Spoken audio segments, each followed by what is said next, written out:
Now, I know I was wrong to make all that trouble for those police in the mountains of that nameless country. But you see, I do a lot of traveling. I've been traveling all my life, as a matter of fact. I was born in America, but raised partly in China and sent about the world a good bit before the war and a great deal during it and even more afterwards. I have an office in one country and a studio in another. The last film, for example, was made in 4 countries.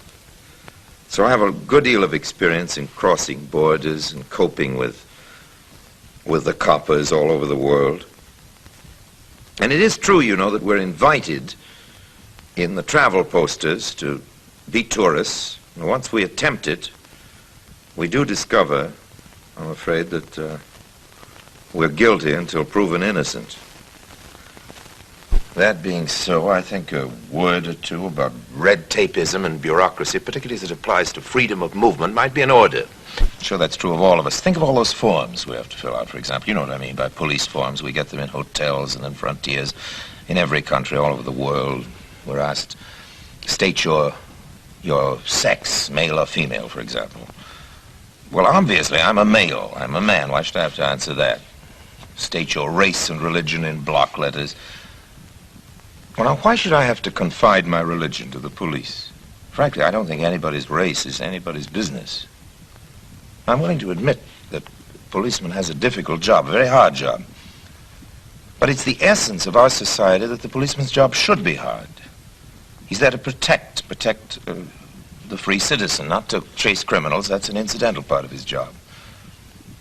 A free citizen is always more of a nuisance to the policeman than the criminal. He knows what to do about the criminal. I know it's very nice to look out of our window in our comfortable home and see the policeman there protecting our home. We should be grateful for the policeman, but I think we should be grateful, too, for the laws which protect us against the policeman. There are those laws, you know, and they're quite different than the police regulations. But the regulations do pile up. Forms keep coming in. We keep being asked to state our grandmother's father's name in block letters and to say whether we propose to overthrow the government in triplicate, why, and all that sort of thing. But you see, the bureaucrat, I'm including the bureaucrat with the police as part of one great big monstrous thing, the bureaucrat is really like a blackmailer. You can never pay him off. The more you give him, the more he'll demand. If you fill in 1 form, he'll give you 10. Now, what are we going to do about it? Obviously, if we go on giving in to this thing, will you say, just a minute, you say, for example, why shouldn't we give in to it? Why should we make trouble for the policeman? Well,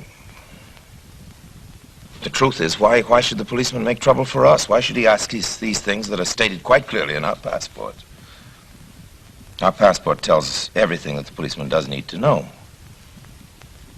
Why should we make trouble? Well, we don't, because we don't want to get into trouble with the police. We're told that we should cooperate with the authorities.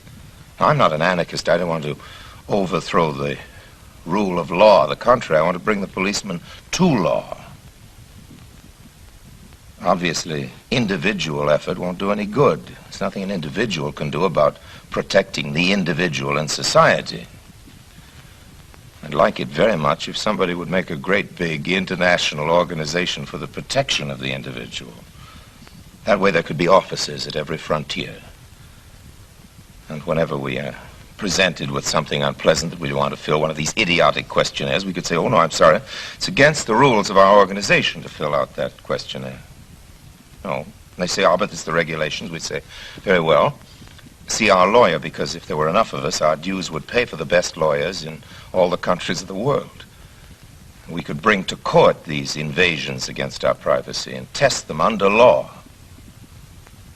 It would be nice to have that sort of organization. It would be nice to have that sort of card. I see the card as fitting into the passport, a little larger than the passport, with a border around it in bright colors, so that it will catch the eye of the police.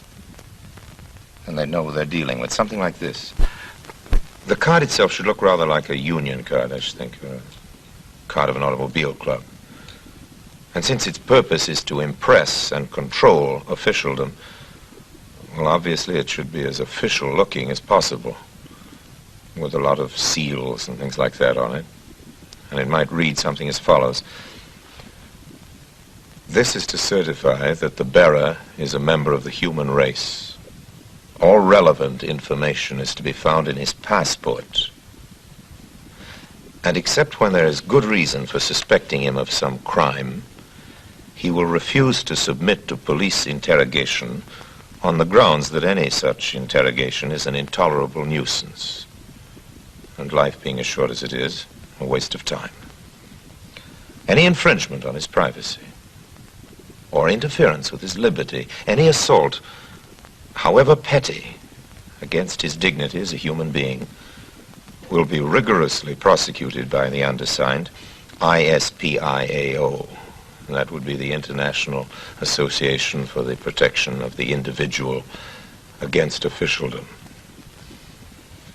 If any such outfit is ever organized, you can put me down as a charter member.